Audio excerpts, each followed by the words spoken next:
Hello, and welcome back to the podcast where you are invited for lighthearted conversations about things that matter as you seek to live your most meaningful, beautiful, and joyful life. I'm your host, Dr. Edie Wadsworth, and I hope you enjoy your stay here at the House of Joy. Oh, hi. Welcome back to House of Joy. I'm on a caffeine high right now. I just love you, Emily May. Love you. We're so happy to be back on the podcast, you guys. Today we're talking about my favorite amazing morning routines. Who loves to talk about a morning routine? It's absolutely, listen, I'm a sucker. If I am on YouTube and something comes up about a morning routine, I don't care who it is, I want to know. I want to know your morning routine. Whenever I was like 12, and this is like super niche, but something super popular to do was like the little 12-year-olds who did YouTube videos would film their morning routines. Stop it. And so I actually have been obsessed with morning routines for 11 years. Not quite, but yeah, a long time. But before we do that, we need you to help us settle a little beef because we're having beef. Actually, we're having beef in two different ways. Okay, tell them the first way. The first way happened last night because we've been talking about our pickleball craze. Like, I know you're probably tired of it, but sorry. But I play pickleball like pretty often with my friends in Chattanooga, and guys are just like, I'm sorry, but they, like, what I've seen is that they're just better, quicker. Like, they won't ever play, and then they get on the court, and then they're just like freaking like hitting it everywhere. So I've been playing against people who are really good, and I feel as though I've like improved a tremendous amount. You have, yes. And the thing that happened when I come home, me and Mom play, and Mom is just like unironically so good at everything she does and so athletic, and she beats me every single time. I'm actually getting like, I need to breathe. Because you're like, you don't even try, and you'll be like, oh, that was good. That was a good hit. And then I'm like, obviously so mad, and then you'll like spike it to the corner I'm not in. And you're like, oh. I was like, I cursed under my breath. I heard it. At you. I actually heard it. Because you are like trying to be so unassuming, and then you are so competitive. Like, you will not even like let me even get an inch, and then you'll be like, but you had a couple really good hits. You and Dad were ganging up on me last night because he goes, well, I mean, she only has one speed. Like, sorry. Get with it. And then you're like, well, Taylor was way better than me. Yeah, I mean, I played with Taylor last Friday, and I thought, well, he never plays, so at least I'll be able to keep up with him. Nope. He puts all kind of spin on the ball. So I know your pain because I felt it last Friday, Emily May.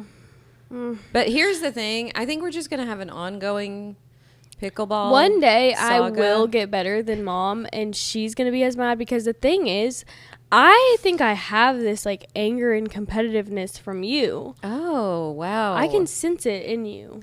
I can sense it. But it just doesn't come out because you're literally better. And one day I'm going to beat you, and you're going to come on this podcast, and you're going to be mad. Okay. All right. I'm ready for it. Let's do it, girl. Our second bit of beef. Yeah, our second bit of beef is Emily May. We were in the car this morning. We took Tom to school. We went to get coffee. We saw Tanner Bell. Mm-hmm. By the way, if you haven't listened to our podcast with him, you should. Please go listen. It's so good. So good. And you guys were like telling me I have to listen to this song. And you like so hyped it up. Like, okay, I need you to really be into it. I mean, get yourself ready. They play this song. And you guys, I know that the people are talented. I know that. It just isn't my kind of music. It's like infuriating watching someone, like, you're so excited about showing a song to somebody, and they're like, and I'm like, look, let me I can say, see by they're the way, talented, but it didn't do anything for my soul. which is insane. It was like literally like choir vocals, whatever. But it was like people going up and down. You're gonna get hate for this. Not my favorite kind of music. Now listen, I will say on the way to school, I was playing my hype music, which was John Deere Green. She was like, well, by Joe the thing Diffie. is that if you play a really good bluegrass song, I might tear up. But I did say that. When you play, and she gets the same thing. But you guys weren't into John Deere Green this morning. Well, that's so different. Also, you played that before I had coffee. And That's true. That's true. That's not I'm gonna fair. give you a pass there. Also, every time, speaking of coffee, every time I set my coffee down, do you hear the tambourine? It's scary how close a tambourine is to me at any at all times. moment. Yeah, watch out. Watch out. Because she might just bring it out. Okay, so I'm sorry I didn't let That you was a use bad it. place we to will start. link to, okay, we're in the show notes, we're going to link to Emmy's epic song that moves her soul. It's a And really good song. And by is the a way, good like, you're song. acting like it's... No, it's great. It's not my kind of music. It's not like a kind of music. It's like a good...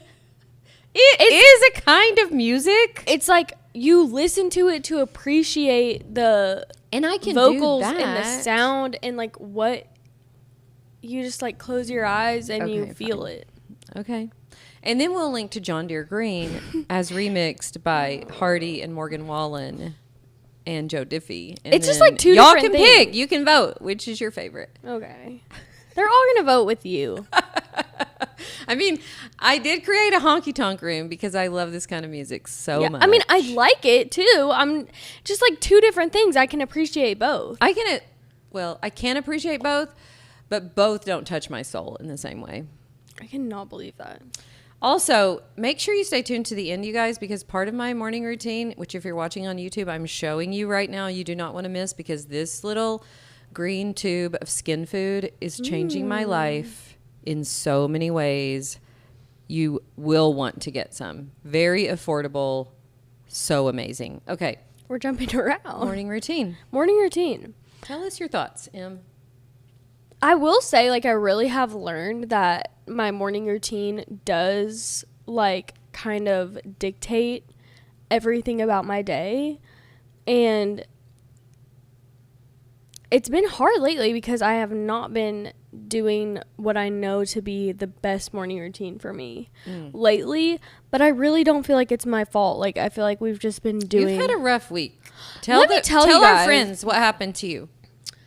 I had the stomach flu, and It was really bad. I don't know if you guys have had the stomach flu since you were 7, but as an adult who doesn't have their mommy to hold their hair back, I know. I got up that morning. we did and not Emmy have the throw up bowl. No, and Emmy had called me at like 1 o'clock in the morning, and she's like, "I knew you weren't going to be awake, but I just wanted to feel like you were near." Like, I can deal with a cold. I can deal with, like, give me any sort of sickness, but the stomach flu without your mom is like a whole nother level.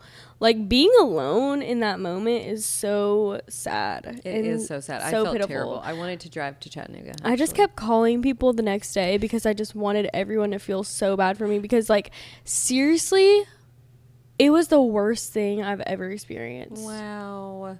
I Yeah. am so sad you were not with your I'm mother. not going to give you the details because I would be... I'm guessing that for those few days you had no morning routine. I had no morning routine. I was up all night. So, yeah, my schedule, to say the least, has been thrown off. And when I was working at my other job, Yep. I had a very strict morning routine where I got up at 5 a.m.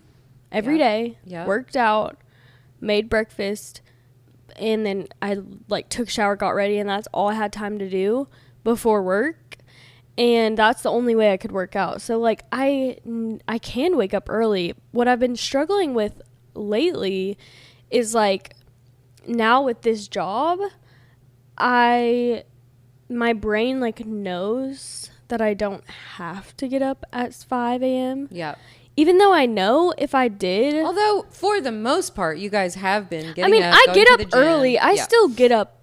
I mean, I Early, still just get not up at early, 5, but yeah. like there's a lot of things that I get done better in the morning. And my friend Sydney read the book 5 a.m. Club or something. Yeah. I don't know what it's called. But it's basically like the idea is if you get up that early before most of the world is awake, you are Yes. so less prone to being distracted by things because no one else is Yeah. awake. It's been my ace in the hole, I would say, for most of my adult life, is that I'm naturally a morning person. I love to get up really early before everybody else gets up. I've always been like that. And I can get usually an hour to 90 minutes of work done before anybody gets up in the quiet.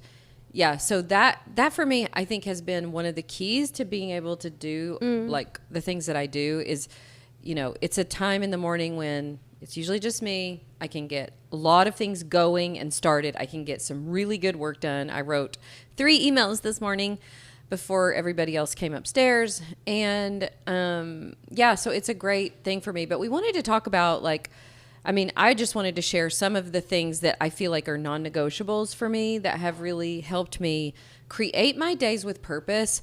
I say this a lot to my students and clients that are in life mentoring school, but really the way you create a life you love is to create a stack of days that you love. And I don't think anybody wakes up and goes, okay, I'm going to scroll on social media for 7 hours today and feel frustrated and get a headache and not move my body and eat crappy food.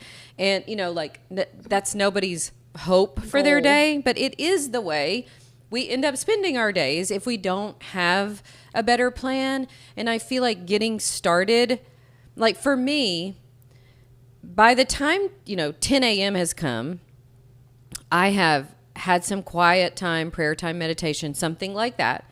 I have planned my day. I have done some really good work. I have moved my body. Usually by then I have 5,000 or 6,000 steps. And I feel like if the rest of the day went to pot, Then you'd be fine. then, it's already been a great day by 10 a.m. And so for me, that it has been a really valuable way to create a life I love is to learn how to create days that I love and stack those days on top of each other, because really your life is just a stack of days. So how can you make today better? Yeah. And whether or not, we talked about this in our podcast on time management, and whether or not you feel like, for whatever reason, sickness or vacation or just you've just gotten a rut and you're kind of out of the habit of doing the things that you love, today's a new day. Like you just get to start over. I love the idea that you just keep starting over. You just keep not quitting. Yeah. And so, especially if you're younger and you don't have, like for me, it's so in this routine that I'm going to talk about is so ingrained in me that it doesn't feel hard. It just feels like habit. Like this is just what I do every day. But if you're not to that point yet, you just keep going and keep trying and keep figuring out like what for you makes a beautiful morning that leads into a day that you really are proud of, that you love, that you feel so satisfied at the end of the day. Yeah, it is hard, like, at my age, because whenever I was, like, really strict on my 5 a.m., and it wasn't because, like, it was a little more out of necessity because that was the only time that I would, like, work out is if I woke up that early. Like, I had to go to bed at 9 to 9:30. Yeah, great point that the best mornings start the night before. Yes. And that is the biggest struggle with me now is because I felt like last semester, I say semesters because I'm so used to college, but like last year when I was in my job, when I was waking up at 5 a.m., I was like very, very strict with going to bed like every night. Like, and I would miss out on like my roommates and friends doing things even like 30 minutes after I went to bed. Like I felt like I didn't have time, or I wasn't very good at like balancing like what was more important. And like I don't know, I get really hyper fixated on things. So like at that time, like I was going to bed at 9 p.m. or I was really upstairs at like 8:30 every night. and like they'd be downstairs like talking. You could hear like, them and doing stuff and like having fun and laughing. But I knew that if I didn't go to bed, then I wasn't going to wake up, and then I wouldn't have a good day the next day. So now it's like my balance is a little off, because now it's like I'll stay up later. A little later, yeah. To like, you know, be a part of the and be a part of the stuff. And sometimes life just like you have to stay up later. But I cannot get up early enough if I do not go to bed. Like, it may be just this mind thing, because I know I don't actually need a certain amount of sleep every night. But if I don't go to bed before 9:30, I'm not waking up like in time to have the day you want. Yeah. Yes. And I think everybody has to figure this out for themselves. But I wanted to go over a few things for me that are non-negotiable. First thing I do when I wake up is listen to a meditation, like a guided meditation. And so I have this app called Brain Tap. We will link it for you. And there is a meditation on there, you guys, that I've been listening to literally for 3 years. I think I would have it memorized. And it is called Ask, Believe, Receive. And a lot of times, I'm not sure if this guy is a believer that wrote these meditations, but they're really, really good. And I want to redo my own version of it. I kind of have my own version of it in my program, but I want to redo a version of it that I put on the podcast, so that if you don't have access to something like this, that you would have like a prayerful meditation that you could listen to. But I think that so often we are inundated with such negative messages and we don't realize it. Like if you're taking in a steady diet of the news, or, you know, most people's social media is not the most encouraging place. And I think having something like that where you can reset your mind, remind yourself who you are, remind yourself what you want to create in the world. It's like, it really is a good reset. Have a like playlist of subconscious thoughts that are like guiding you. Yes. Mm-hmm. And that has really, really helped me. And again, it's something that I usually listen to at night and in the morning, or at least one or the other, especially if I didn't listen to it the night before, then it's almost like my mind is craving it. Like, oh, let me get that reset back in. And so before, and they say that it's best if you're listening to a guided or prayerful kind of guided meditation, that it's really good to do it as you wake up or as you go to sleep, that your mind is, you know, takes it in better then. And so I just do it because I wake up really early. So when I first wake up, it's almost like a way to kind of help me wake up slowly and, you know, peacefully. And so by the time, it's about 25 minutes. So that by the time that meditation is done, I'm like, feel awake. So what time are you doing this and ready to get up? Usually around 4:30 or 5, like whatever time I wake up naturally. And I go to bed really early, but when I wake up, I usually put it on and then listen to it as I'm waking up, and then get up. Second thing I do is wash my face and usually drink some water, wash my face, and put on this skin food, which we are going to link for you. This stuff is the most amazing thing I've ever put on my face. I've never heard you I know. So I've only had it for about a month, but my cousin Jamie told me about this because I was telling her how much I loved the Ursula skin cream, or recovery cream, like that golden hour cream, which I did love. But she said, I loved that one. I used that one for a while, but I realized it kind of pills off your skin. Oh yeah, I don't like that. And I'm that. like, yeah, it kind of does. So she said, no, you have to try this Weleda skin food. I cannot describe for you. Can't you get that at Whole Foods? I don't know. I might be wrong. You can get it on Amazon too. But I cannot describe for you how nourishing this feels. It's my favorite first thing to do. As soon as I listen, it's like I nourish my soul, and then I come nourish my skin. And it is so incredible. And if I put it on early, because it's one of those that it's so hydrating that your skin looks kind of shiny right after you put it on. And it takes about, 20 or 30 minutes to all absorb in. So then by the time I'm getting ready for the day, it's absorbed in. Mm-hmm. But I even kind of look like the way it looks and feels when I first put it on. But it is seriously incredible. I'll have to order it. Yeah, you got to try it. So I do that. And then head into the kitchen to, make my coffee, start my diffuser, and plan my day. So I would say the next amazing thing that I do that has changed my life forever and ever is planning my day. Now, you guys know I'm obsessed with our planner, my coaching program, Life Mentoring School, we have a planner that we, provide to our clients. They get the digital version for free, or we sell the physical copy every quarter. We just got the new one. If you're watching on YouTube, it's my favorite one. It's my favorite one too. She's such a beauty. And it's like plastic, the or like laminated, cover, front and back covers. We have habit trackers in there. Our clients have been asking for habit trackers. We have that in there, and then all the normal amazing stuff we have. So it's basically a weekly, a monthly, and a daily planner. And in the back, we teach thought work, for how to create your life you want by creating the thoughts you want. So we have a thought work section, and then we have a journal section. So it's like an all-in-one amazing resource. And so the first thing I do when I come into the kitchen to start my day is I just start planning the things. Now, here's what I think is important. We talked about this a little bit on our time management thing, but I'm really a stickler for this. Every single day, I write down my 90-day goal. And the reason 90-day goals are so powerful is because it's enough time for you to get something amazing done, but it's not too long. So when I used to set yearly goals, it just felt like I would just lose steam. It was just too long. So my 90-day goal for January, February, and March is to write my emotions book. And I'm 10 or 11,000 words in. I have about... That's crazy. Yeah, I'm a little more than halfway. This book is going to be around 20,000 words. It's kind of a shorter book. So will I get it done by the end of March? Who knows? I hope so. I'm working on it every day, but I'll be close. Yeah. And we just keep working on the goal until we get it done. So if I finish it the middle of April, that's fine too.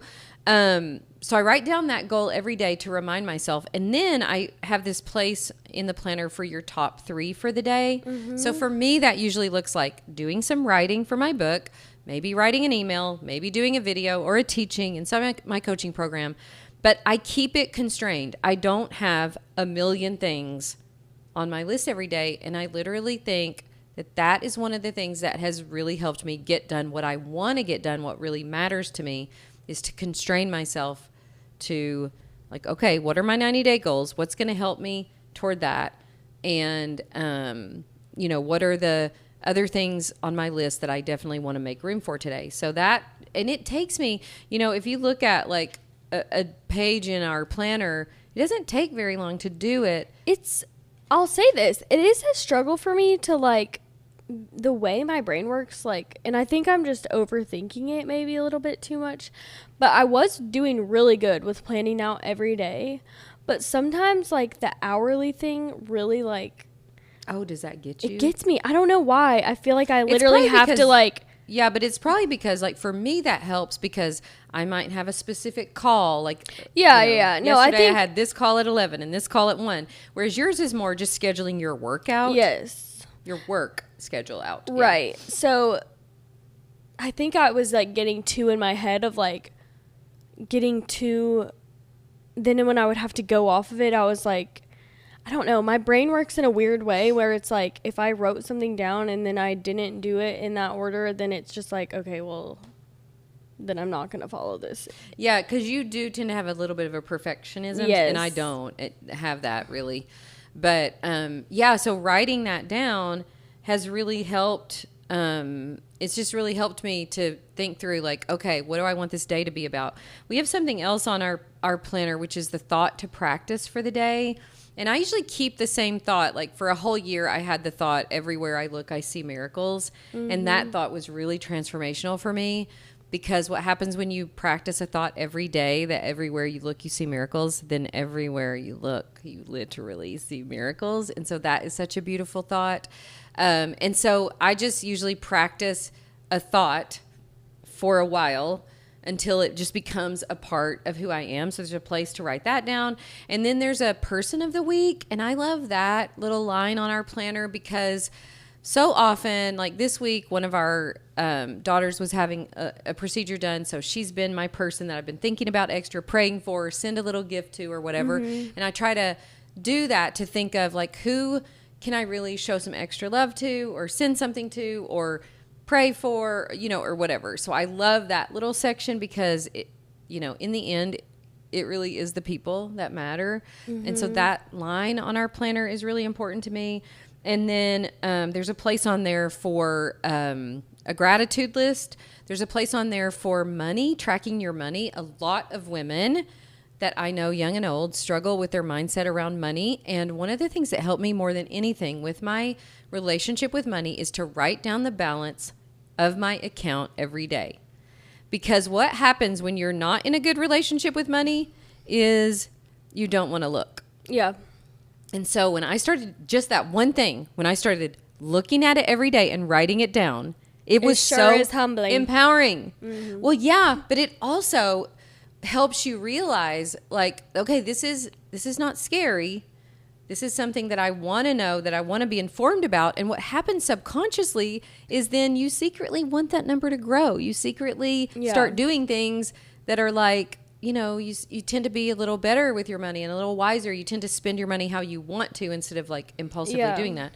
So I love that feature on there. There's also a feature for movement. And so the next part of my morning routine, besides planning all of this out, is to get my movement in. I love to get that done at the first of each day. Now today was a little different because we have a workshop today and we had podcasts to record. So I have already decided that this afternoon I'll get an extra walk in, or we'll play pickleball, you know, do something. So, but I almost always get that portion in before 10 a.m. And so, and for me, so many of those things are just non-negotiable. If I'm here and on my normal schedule, I don't question whether or not after I drop Tom off to school, I'm going to the gym. So I think having some non-negotiables and not maybe being so rigid about it, but just having a few things that if you're like, if I do these 3 or 4 things, I'm setting myself up for a great day. How would you give advice to people on like what to choose as their non-negotiables? I know me and Sydney were talking because we have different schedules. And so she was like, well, I would love to work out in the morning, but I literally don't have enough time. Like, she wants to do her planner, do her journal in the morning, do her laundry, do all the diffusers. Like, she has a set thing. And then she has to be at work at 7:30. Okay. And doesn't get home till 5. Yeah. So, like, how do you, like, decide what is more important than other things? Because you can't get everything done, you know, if you have to be at work at a certain time. Yeah. I think you just have to ask yourself, like, what's really important to me in this season of life? It can change all the time. It doesn't have to be set in stone. But I've had some times in my, like, for my 90-day goal where it was something related to health. And so I just always prioritized the health-related things, you know, whether it was movement or nutrition or protein shakes or supplements or whatever. Right now for me, I'm prioritizing writing. And so that tends to take priority maybe over other things, you know, this 90 days. But the cool thing about doing 90-day goals is that it's over before you know it. So by the time you're sick of that thing, it's almost time to change to something else, you know. And so I just figure out, like, you know, what's really important to me in this time period and how can I prioritize that? It doesn't mean that that's forever, you know, and when I get to this next 90 days, maybe I will. Maybe for a 90-day period, she would want to prioritize that, and she just, for that period of time, practice getting up earlier and doing it before she leaves, or, you know, make a specific time in the afternoon if you were trying to get your exercise or movement in. Or here's what I do. When I'm keeping the babies, I just try to walk extra, just go up and down the stairs more. Leave something in the room. I'm like, okay, I'm not going to get my regular workout in today. Right. So how can I just walk, or I'll take the babies for a couple different walks outside. And for me, it allows me to get that movement in that I want to get in, but in a different way than I could do it, you know, on a normal day. Yeah. But having some, I think I just love the concept of spending a few minutes in the morning deciding what you want this day to be about.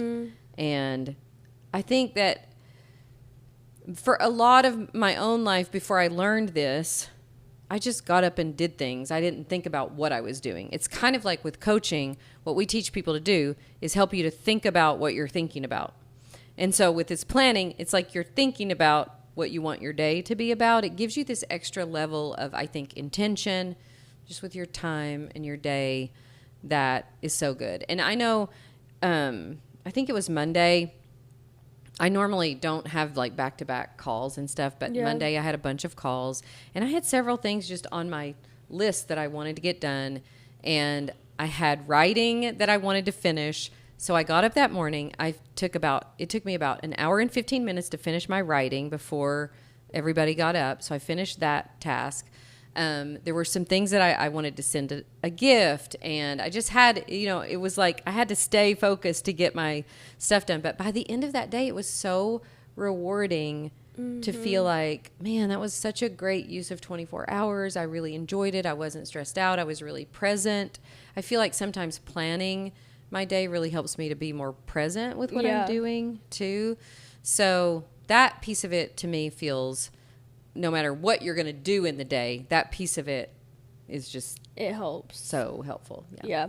I do need to prioritize the planning of the day better and like stop being so rigid in it, because it is hard for me to not like think it's like it's not that. Yeah. Like, just bullet pointing what you're doing just to like get it all out there, I think helps more than like being so, okay, what am I going to do for this hour? Yeah. I think I get a little bit too rigid in it. And I think like and probably you've noticed this too, Em, is that for some things you just make the decision once. Like if it's a regular day, again, I don't decide every day if I'm going to the gym. Mm-hmm. If it's a regular day and I'm not like keeping the babies or like today I have a workshop, then I don't make that decision every day. It's just part of the routine. Yeah. So I think as many things as you can, that you make the decision once for the week. Yep. Or, once for that quarter or whatever, that can be really helpful too, because then there's not, for me, so much of what I do is just automatic that it feels like the planning at this point for me is superfluous. Like I wouldn't even have to do it necessarily because I'm so conditioned to doing it. I've like practiced the habit of doing it for so long. But I think when you're trying to build the habit and build the skill, the planning piece is really great. It's funny because I feel like in the health space, like when you listen to podcasts or like watch people who their whole thing is like health, the morning routine is so widely discussed. Like people have such an idea of like what the perfect morning routine what is. You need to do. I saw this thing that was like, you need to be getting outside, which this actually might be true. Sun in your eyes. Yeah. Like for your, what is it called? And grounding. Your circadian rhythm. Yes. It's funny that you say that because I love Andrew Huberman. He talks about it a lot. A lot of people talk about it. And I love doing it. But normally what happens for me, before this time change, is the sun is coming up as I'm leaving the house. And so usually through the winter, as soon as I get to the gym, then the sun is right up over, it's real bright, right up at the horizon, right up over the horizon. And so I always just spend a little time at the gym. But it is funny, depending on like when you're leaving the house, it's like, get sun in your eyes before you ever leave the house. Well, I can't do that. Sorry, it's literally dark outside. Although now it's a little bit different. But one of the other things that's really good with that sort of sun in your eyes is if you take a walk. I almost always take a walk at sunset. So if you take a walk as the sun is setting, it's the same kind of thing. It's really good for your circadian rhythm. Oh, interesting. So I usually am walking. I don't even think I know what that means. And then walking as the sun goes down. What is circadian? It just regulates your cortisol and melatonin. So your cortisol kind of tells you to wake up in the morning, and your melatonin tells your body and your brain that it's time to go to sleep. And those different rays of light inform your, like that bright light in the morning is like, hey, it's morning. It's kind of telling your brain, like, this is morning, wake up. Okay. And then that sun setting is telling your brain, okay, it's time to... That makes sense. I've always wondered what that even meant. Yeah. I'm like, you need to get your circadian rhythm. Yeah, it basically is just like your body. Back before we had all of this ambient light, where we have light in our homes, you would know, your body would know it's nighttime because it's getting dark and you don't But have all these now sources there's of light. lights But now in there's your light house. everywhere, so your body's confused, especially with computer screens and phone screens. Oh, is that why it's so bad for you to to look have a at phone your screen? Because phone, it like, right tells your before body, bed? when you look at a phone screen, it tells your body, okay, it's 12 o'clock in the day. So you're like, no wonder your body can't go to sleep. Yeah. That's why the blue light glasses help. Or just not doing the screens at night. But yeah, that getting the light in the eyes. Yeah, I love that. It's just not part of technically my morning routine before I leave the house. Yeah, sometimes I do try, which this is just silly, but like, I think I saw it on some other. It is just so funny how many people are like telling you what to do in the mornings. Like, there are so many people who are like, okay, you have to do this for the perfect day. Yeah. But I did read, or I don't even know where I saw it, but they were like, you should try to not be on your phone the first hour at least after you get up. Yes. Because this was actually a really interesting one for people with like ADHD brains, sort of like us. If you get on your phone first thing in the morning, it like gives you that boost of serotonin that you can't quite like get to like naturally then. So like, but if you get up and like do something like make your bed, wash your face, do like plan your day before you get on your phone. Yeah. I can't remember exactly like what the science was about it, but like your brain literally, if you just straight get on your phone, then it's a lot harder to get normal things done because your serotonin is already boosted. Yeah, I mean, I would definitely agree with that. And I think the other thing is that you can make your like morning routine so long that you feel like you're a servant to it instead of, no, this serves me. So for instance, I have an app on my phone called Pray Now. So for my like devotion, I usually look up what the psalm is and I write it down. And that psalm and that little version of the psalm that I write down is something that I can meditate on throughout the day. Well, that might take me literally 20 or 30 seconds to do that. But then I'll see what I wrote down and I can kind of meditate on that throughout the day. Whereas I think some people are like, well, it's not a good morning unless I have 30 minutes of quiet time. Oh, that's 30 minutes of meditating. I honestly 30 minutes of, do think that is something that people do struggle with because it's like, oh, well, I didn't really do my devotion if I didn't spend 30 minutes meditating, praying, and writing, and you know, doing all the right things to do it. And if you have standards like that, you're going to do it for like 3 days. That's and always then you're what not going to do happens. it, and then you're going to feel guilty. And so for me, I've just made it so easy. I do want God's word in my heart, but putting that, like writing that down, sometimes I'll stick with the same psalm actually for weeks, months. I had a psalm last year. I just loved it so much, the way it spoke to me. And the psalm, I can't remember even the verse, but it was, I will speak of your love and faithfulness. And I feel like for what I do, it's so important. And so I just wrote that psalm down all the time. I will speak of your love and faithfulness. Yeah, and then that becomes a meditation for you. You're always thinking about, oh, how can I speak of his love and faithfulness? Instead of, making it something that feels so hard for you to do. It's funny that you say like everybody is talking about this, like in our, like in the self-help space, and which is true. And there's this person, I can't remember his name, Craig something, but he would run Facebook ads about stop doing all this meditating and yoga and journaling, blah, blah, blah in the morning. Here's what you need to do instead. And his basic idea was, no, just get your most important work done. And I was like, yeah, I already do that. So I spend a little bit of time doing the other things, like getting my mind right. And then I just get to work and get, 30 minutes, an hour, hour and a half of really good work done. And so I probably have like, a blended version of that. But I think having some kind of routine can just, especially if you're a person who needs it. I'm a person who is not naturally organized, but now the way I live my life, it appears like I am because I've put it made in a habit, and you made a habit. Yeah, that is something and I have gotten a lot better about it. Like my routines are a lot better, and for the most part, I get the things I want done. Yeah, but I could be getting a lot more of those things done. Yeah. If I was a little bit more. I think what you said actually like really struck a chord with me, because I think I do think of the morning routine as like, well, it didn't really count as much if I didn't do the most of this one thing, or like I didn't spend that much time. Yeah. Instead of being like, I got that. I touched on that. And yes. I have things to do, so Yeah. I'm going to keep doing those things, and I have work to get done, and I want to work out. You know what I'm saying? Like, instead of being like, oh, well, I didn't journal for like, I didn't do like a real journal today. And often I'm not even journaling in the morning, because my morning mind is really on getting my day set up and planned and getting one good thing done.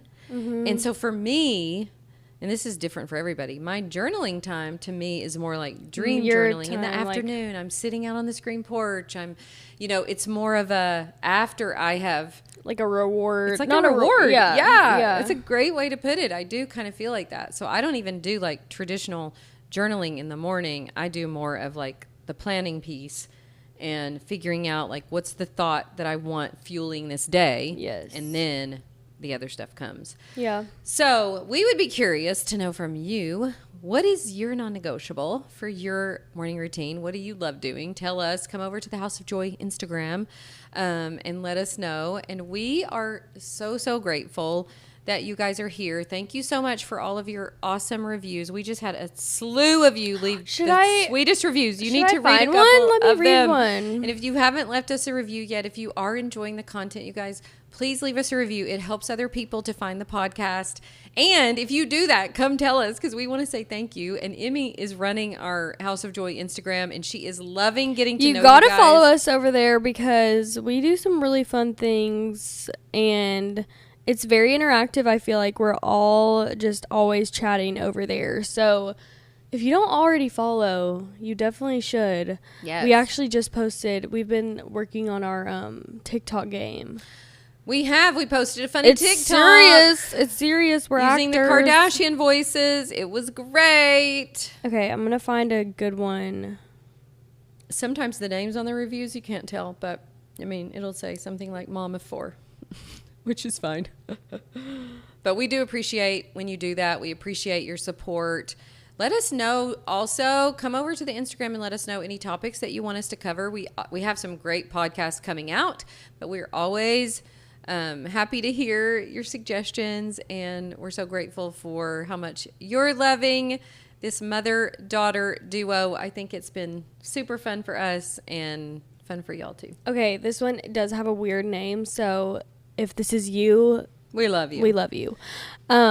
But she said, love listening to this podcast. Dr. Edie's teaching is fire, and I've learned so much in the year that I've been in LMS. This podcast is just another valuable resource for encouragement and inspiration. I adore the mother-daughter dynamic duo, too. Emmy's story and insight is just a testament of how amazing God is and how powerful what Dr. Edie has learned and teaches is. Oh, and the fun part of your fave things and leaving the links for us to find those things is just delightful. Thank you all for this great podcast.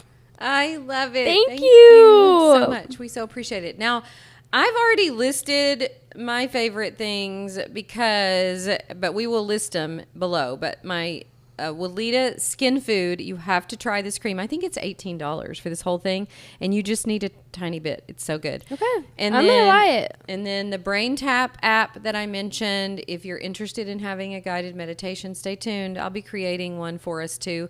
But if you don't have that, it's awesome. And if you're in Life Mentoring School and you haven't gotten your planner yet, grab your planner. I did not write down any favorite things, so this is going to be totally on the spot. Does anything come to mind? Because listen, here's one thing I do want you to tell us. Because yesterday, what did I say, Katie and Emmy, when we got to pickleball? I said I will not go another day without a pickleball skirt. That's what I said. And I had to go another day because We went to find one, and we couldn't find a pickleball and skirt. Emmy has one. So tell us about your pickleball skirt. Well, it's from like Lululemon, and I don't even know. I need to try it on because I don't even know if it fits anymore. Good. Okay. But I bet that we could find a good one on Amazon. We need to just like. We need to do a deep dive. We need to do a deep dive. I was going to say, I actually don't even know if these will be on my favorite things, but I have a feeling that they will. I'm running half marathon in July. Oh, your shoes. I got new shoes. I don't have them over here, but they're so cute. They're Brooks Ghost 15s. Cute spring if colors. You guys, seriously, if any of y'all are runners, I just need all your tips and tricks. Me and my roommates are in the beginning stages of our training, and I've done one, but the first time I think it went okay, but I feel like I have the potential to do a lot better, or just feel a lot better. Like, I don't really care about the time or like how fast I go. Yeah. But the shoes I wore last time were Asics Nimbus something. And I really like those shoes, but they're really like cushiony and like almost too much cushion. Like, you can't really feel the ground. And so these I think they're better. I don't know. You look up things and everyone has different opinions. Yeah. Like, people will be like, no, you need this. No, you need this. So I'm trying out these, and we'll see how they go. Now, I'm super interested in these jeans you have on. I know they probably weren't on your list, but can you tell us about them? Because they are so cute. Zara jeans, and I actually think that I got them from my roommate as well. Okay. But I just love how they're rolled up at the bottom. They're actually like not meant to be rolled up. Oh, they're so cute rolled up though. They're rolled up. They're really cute. She'll link them. You can link them for us. Yeah, I'll find them and I'll link them. And another thing is I got another pair of these glasses in green. They're so cute. Green blue light blockers. They're huge. Cute. They're cute.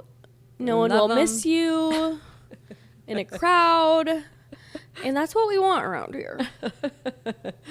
Those are my on the spot 3 favorite things. On the spot 3 faves. All right, you guys. Well, that wraps up this episode. We love you. We love you so much. Thank you for listening. We'll see you next time. Bye for now. Bye.